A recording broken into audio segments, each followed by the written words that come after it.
Hello, hello, hello, everyone. Hello, welcome to Boss Radio Live, where he is the boss of me. This is your host, NJ. And I know we have missed a couple of episodes, so glad to be back before you guys. I have an amazing guest with me today. Her name is Melanie Yates, and we will find out a little bit more about her in a moment. You guys, make sure you share the episode, share the show. It's going to be a really, really great one. It's Boss Radio Live with NJ, your three-dimensional podcast.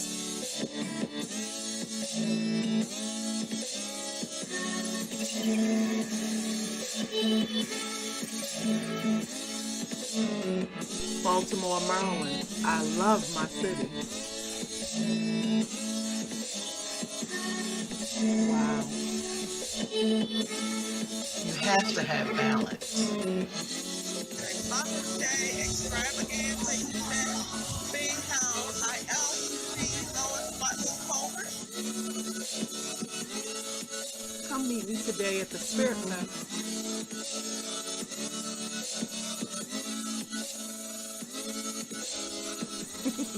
I want to hear what you have to say.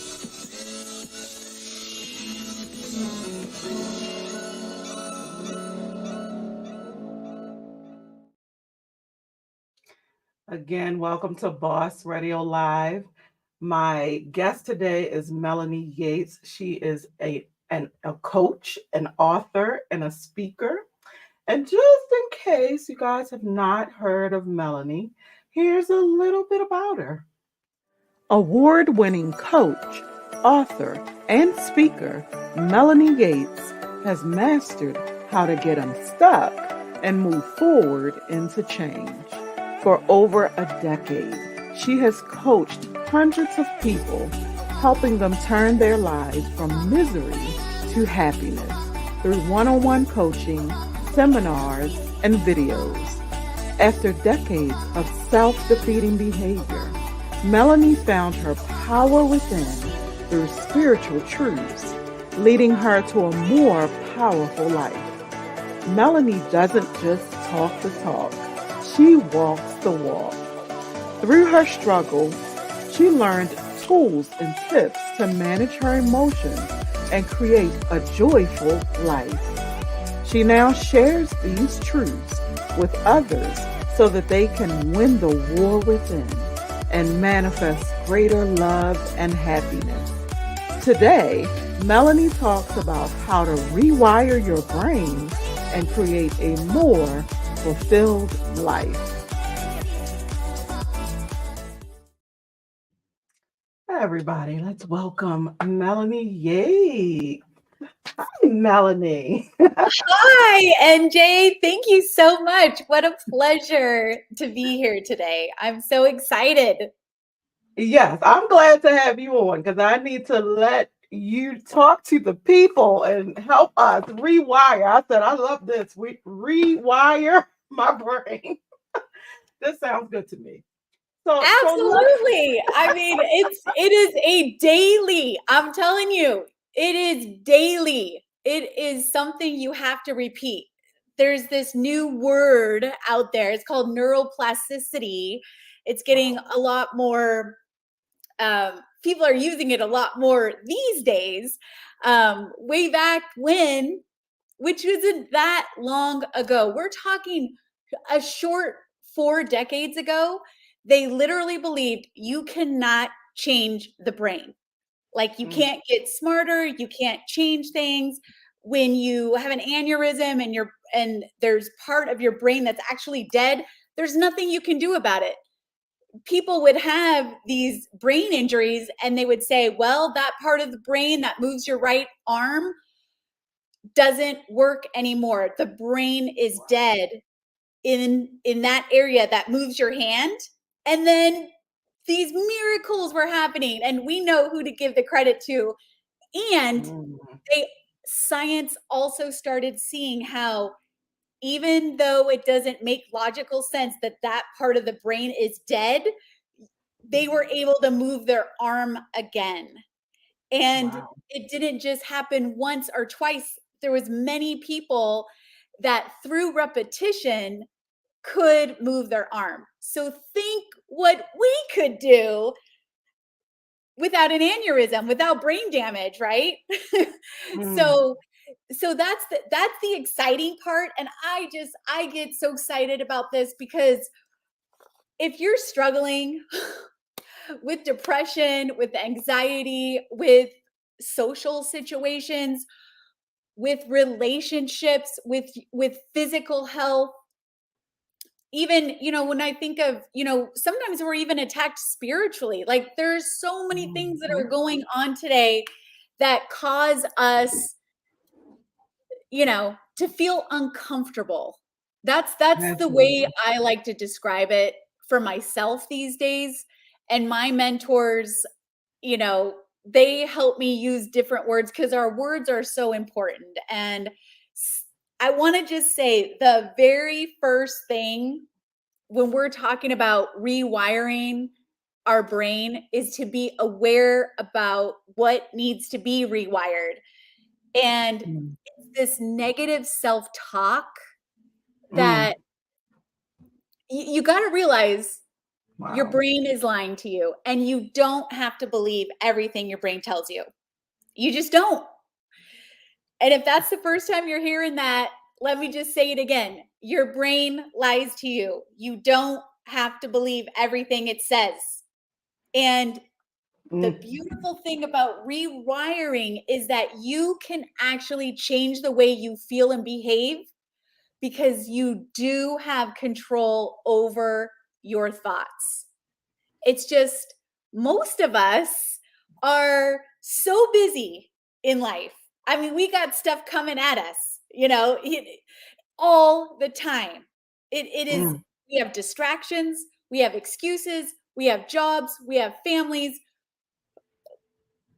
Everything. There are things that are working against us, right? Are you feeling me? Are you hearing me here?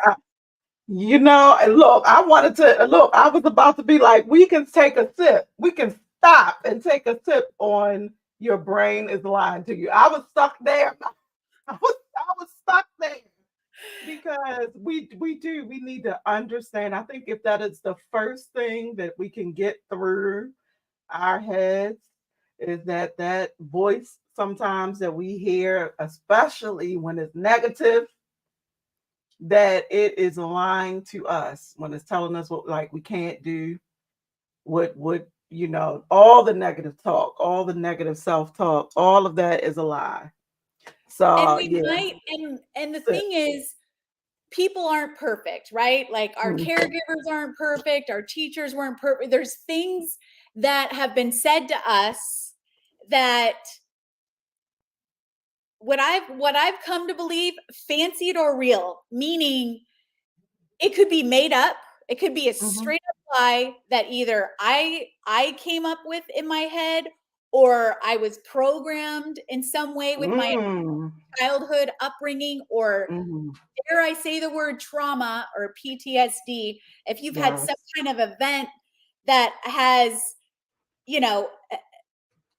made you look at life through a different pair of lens, that is a distortion, is a delusion. It's so it doesn't even matter.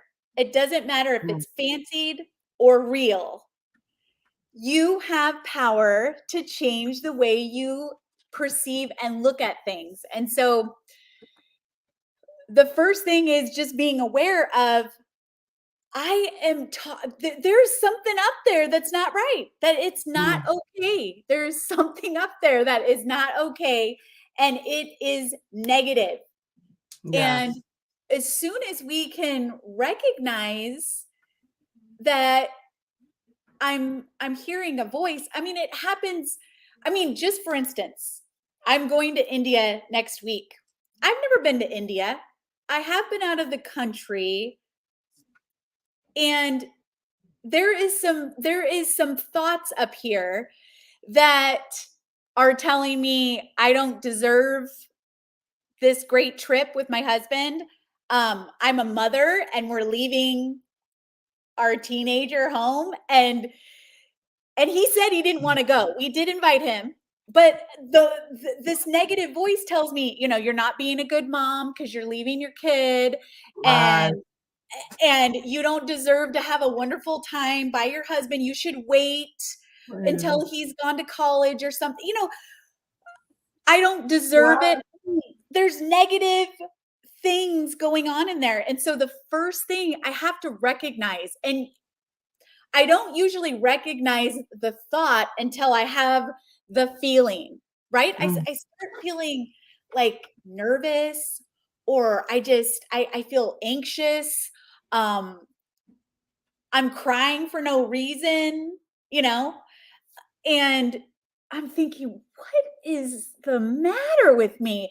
And then I recognize, then the awareness, it comes, it's like, this is this little pattern that I do with myself. And this is why I Mhm. love teaching other people, because you have to notice where it comes for you. It might come in a form of, you know, depression, like you don't want to get out of bed, or you're crying, or you have a stomach ache, or you have a headache, or, you know, it's funny how emotional problems show up in physical symptoms. Mhm. You know, if you've Yeah. ever felt that anxiety feeling, like it's like I feel sick to my stomach, you know? Mhm. And Yeah. then when I feel really bad about myself, I feel like crying. I have this like self-pity party thing. And it's like I might not even know why I'm crying, but I'm on to my brain. I am on to it. And I want to share a secret with you guys so you can be onto it too. If you're having these icky feelings, feelings are signals. It's trying to get your attention. It's trying to tell you there is something up. It's giving you information. So when I get that feeling, I know there's a thought behind it that is messing with me. And so that's the awareness I'm talking about. I don't know how it's going to be for you. It could be a behavior.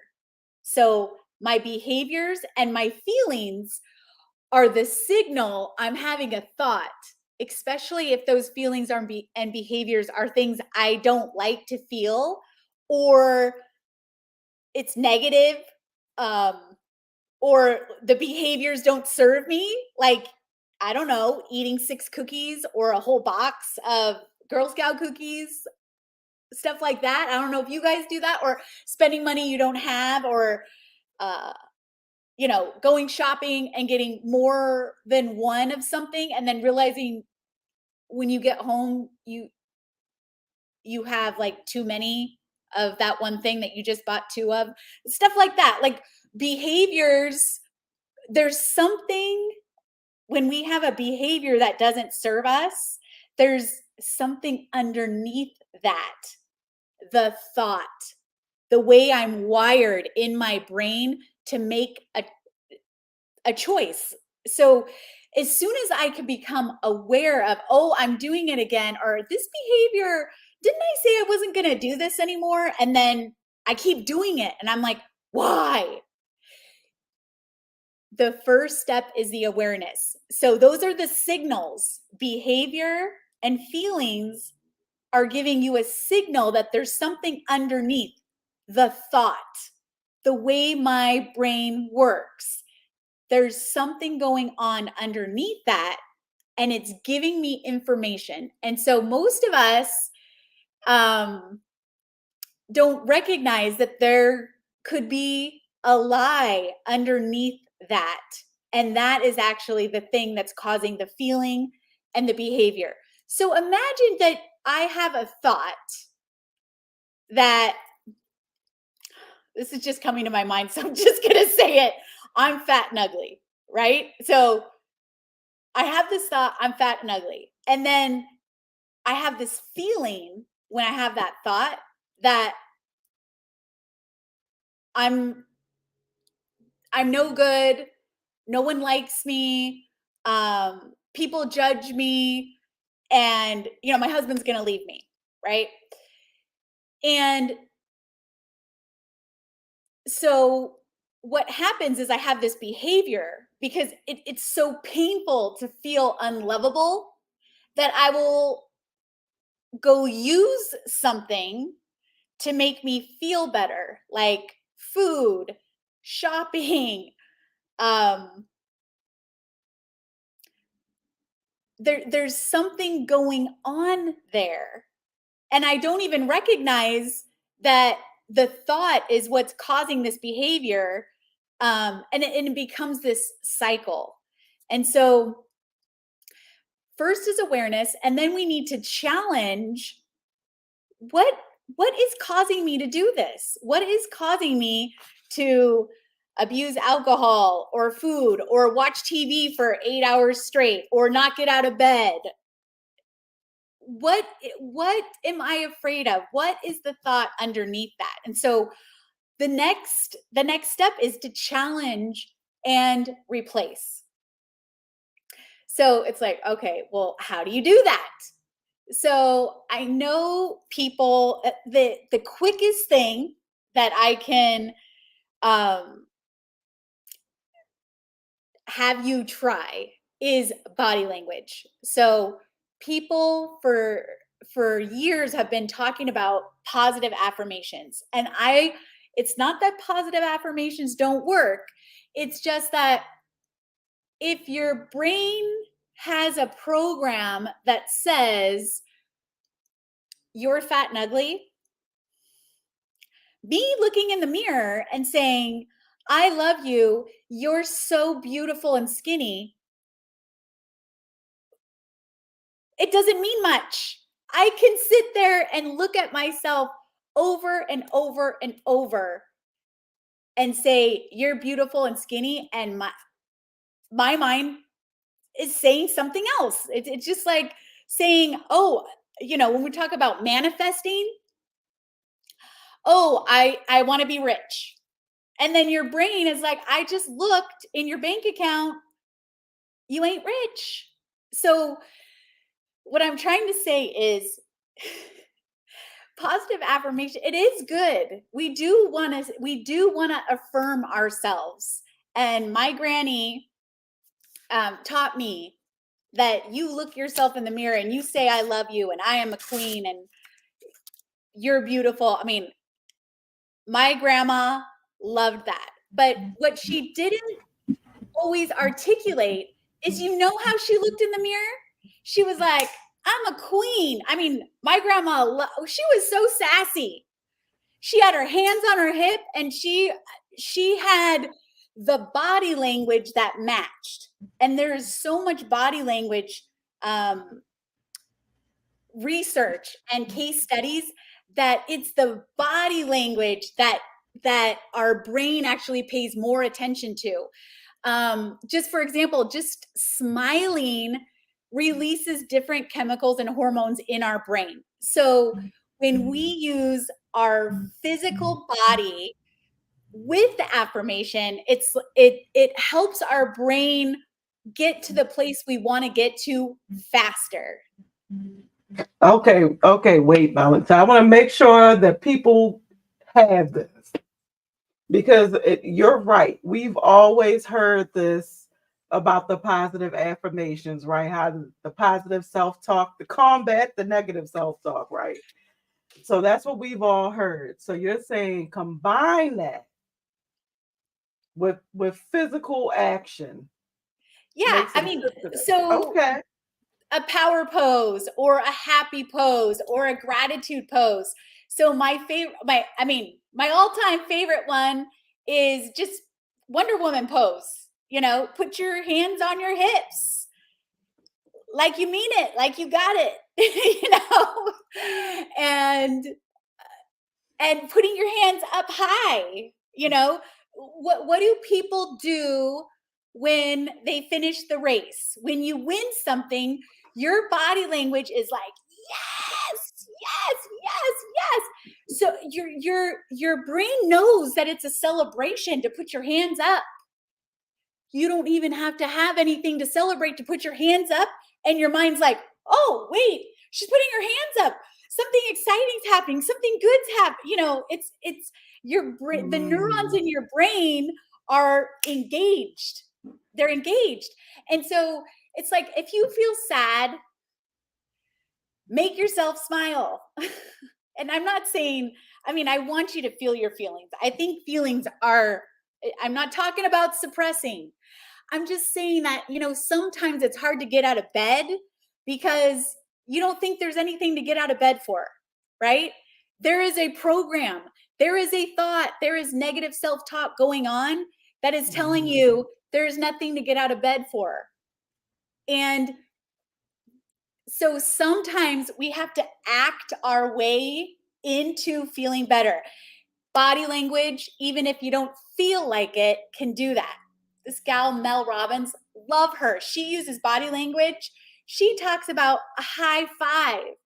Everybody knows what high five is. High five is like, yeah, like it's happy, right? So she had like the high five challenge, and she actually wrote a book about it. And I love her because she uses science and research and case studies, and it proves what I'm saying. There's proof. There is scientific proof. This is not woo-woo stuff. This is scientific proof,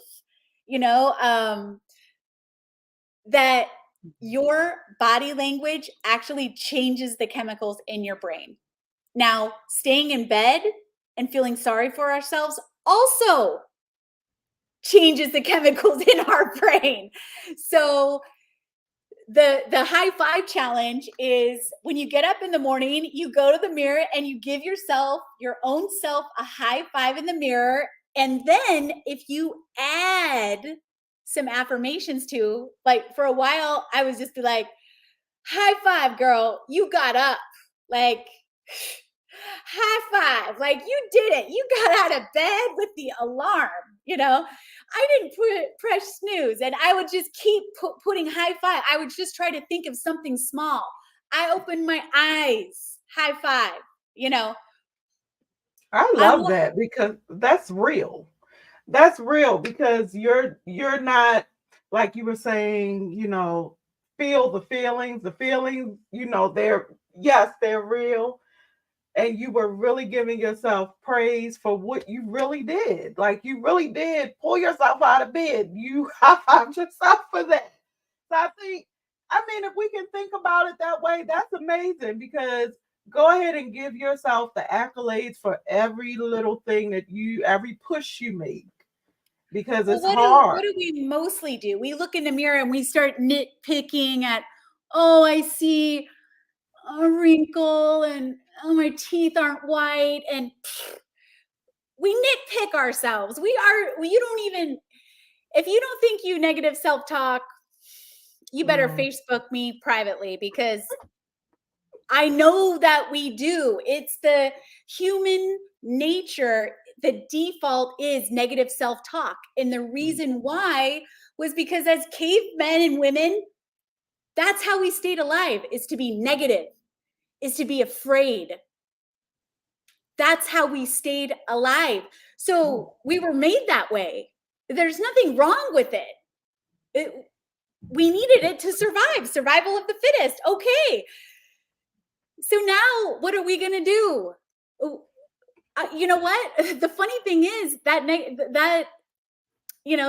causing people to commit suicide. That's causing people to check out. That's causing people to, run away from their families and the people that they really do care about, because we don't know how to handle what's going on up here. It's supposed to be good up here. So I keep saying the first thing, but really these are just like different steps that you can just grab one of them and just try one on. I think, it's hard for us to ask for help. It's hard for us to be honest about what's going on up here. Because it's like, you don't want anyone to know. I don't want anyone to know that my brain says you're fat and ugly. I don't want anyone to know that, you know? I don't want people to know. I mean, this is what I do for a living. I don't want people to know that I'm not perfect, that I still struggle, that I'm afraid to go on my vacation. I don't want to say that out loud. But what I've found is that, I mean, NJ, what do you think about me going to India? I mean, do you think it's true or right about what my head's telling me about going to India? Absolutely not. It's a bunch of lies. So A bunch of lies. sometimes just asking somebody, I mean, NJ doesn't even know me that well, but she's like, yeah, that's a bunch of lies. If you can have the balls to tell somebody what's going on up here, people are going to be able to tell you what the truth is, and that's what we need in life. We need people that we can feel safe. And if they don't tell you what the truth is, I mean, some people aren't safe to talk to, and that's important to know too. But for the most part, when you find people you can bounce ideas off of, I call it a life of consultation, because I can't trust what's going on up here. I can't trust that.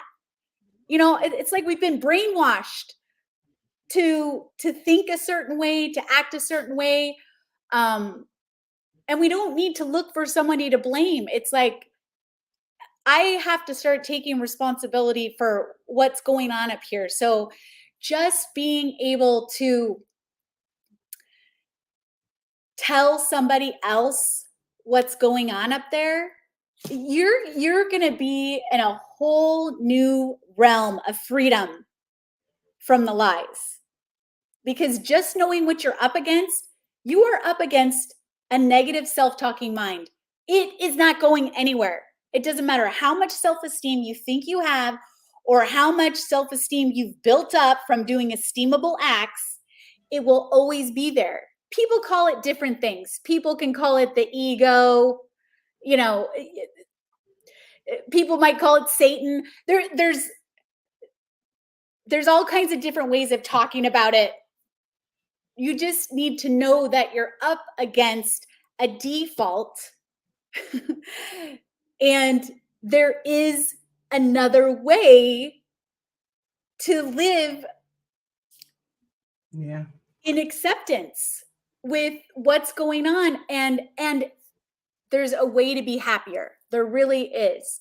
There's a way to program your brain and decide that you're not going to let that negative self-talking mind hurt you anymore.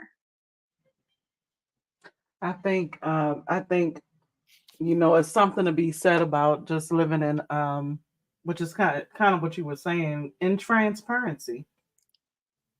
It really is. It's like, things seem to fester and get worse in the dark.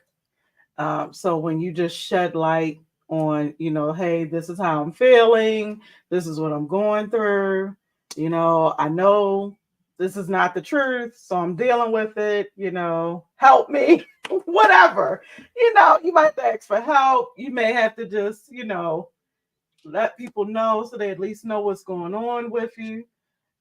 Just so that you're not like going through things alone, like you're not in it alone. And so I think even that, just not being transparent and not going through it alone is so helpful, so very helpful. So I love these tips and tricks. And it wasn't, anything difficult.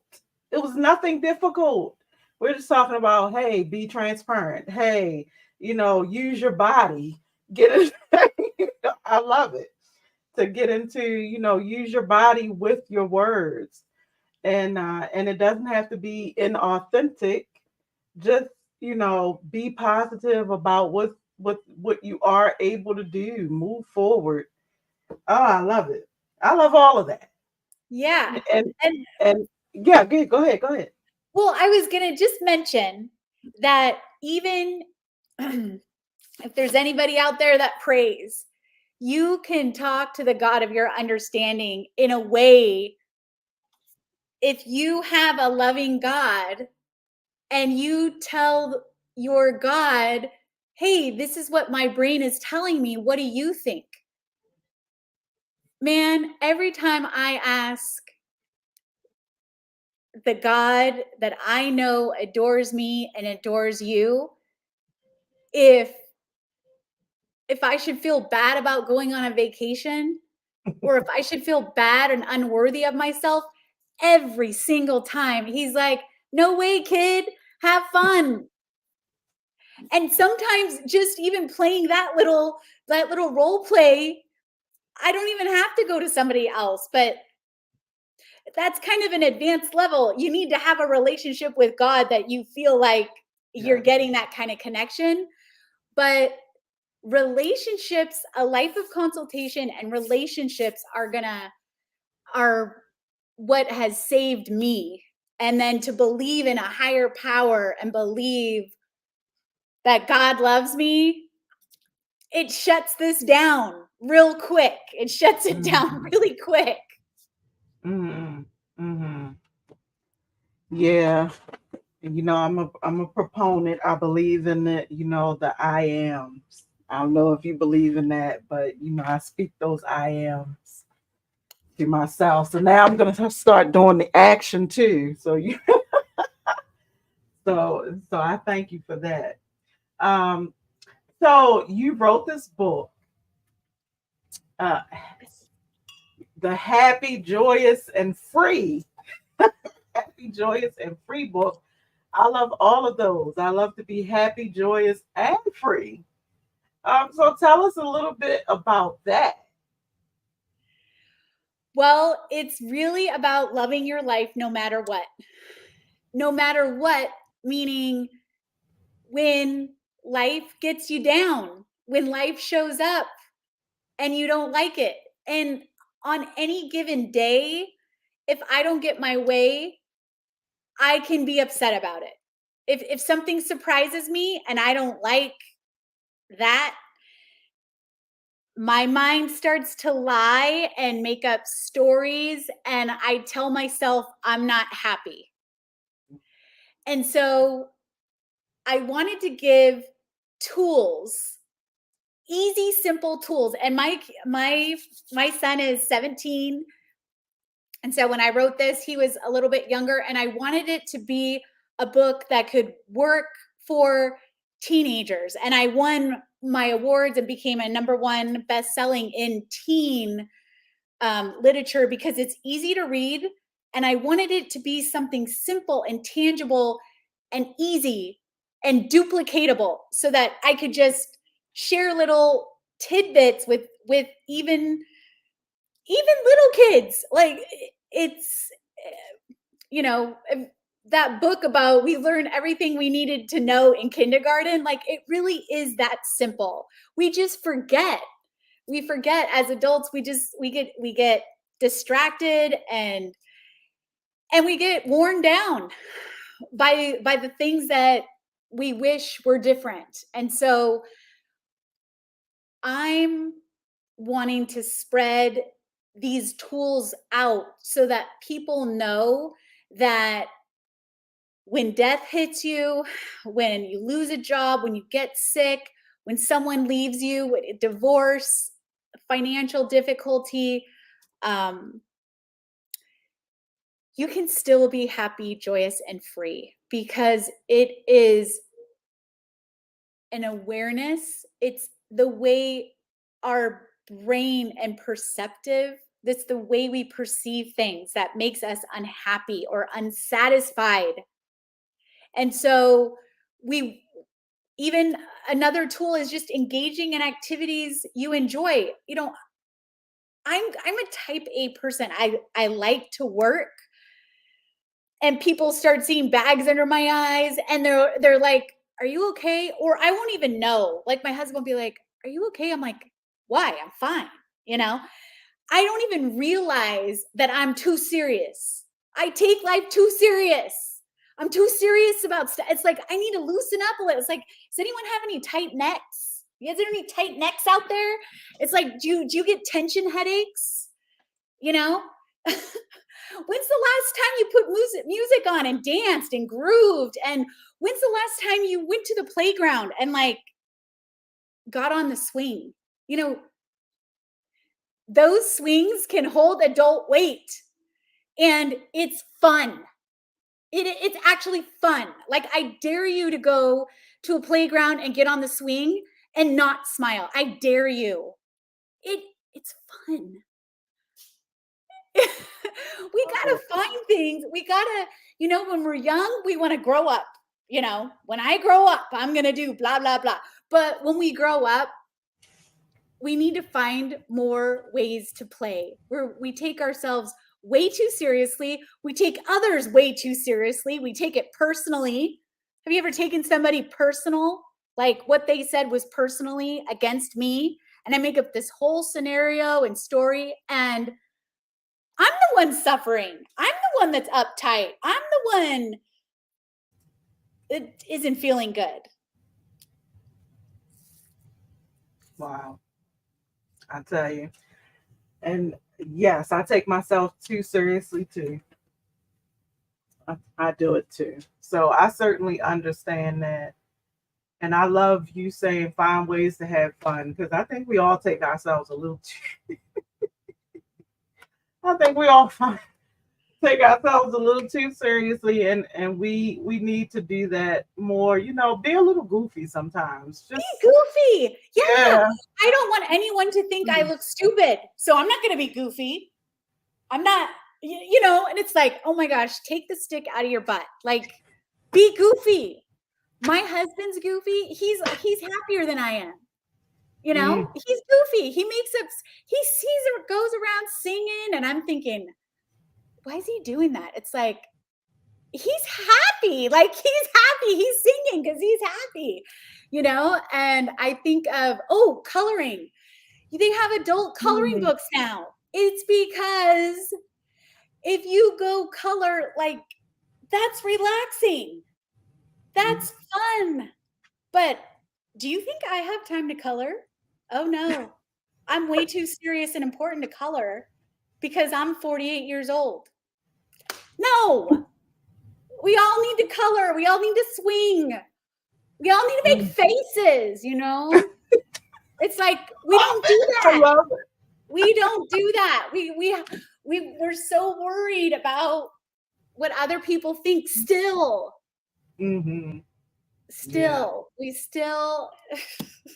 silly.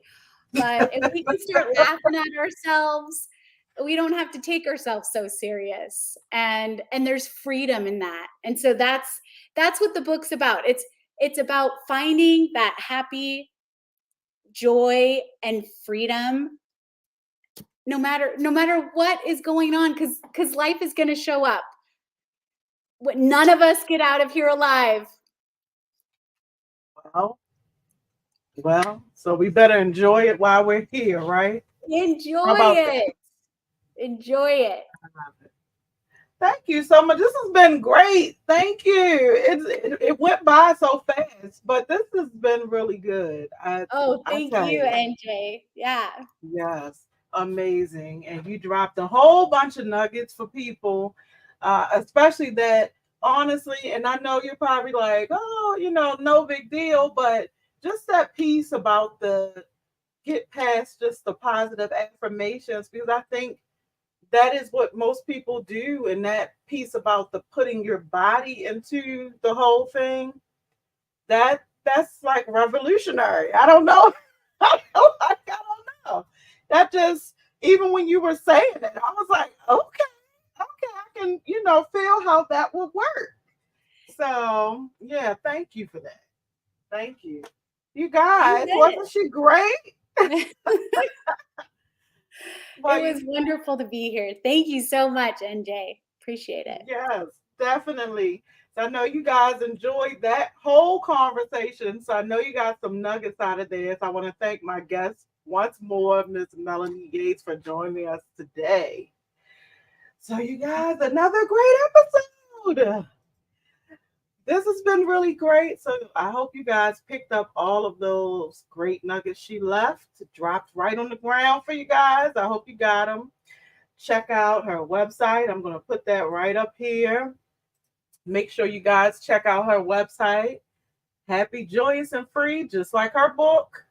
Go there, check it out, get her book, and learn how to, as she said so eloquently, remove stick, have fun. No, sorry, guys. She said it. But yes, thank you for joining me. And you guys know we'll be here every second and fourth Friday. It's been a great show, you guys. And again, check that website out, share the show, share the episode. And until next time, you guys, we'll see you then. Have a great one. Stay boss.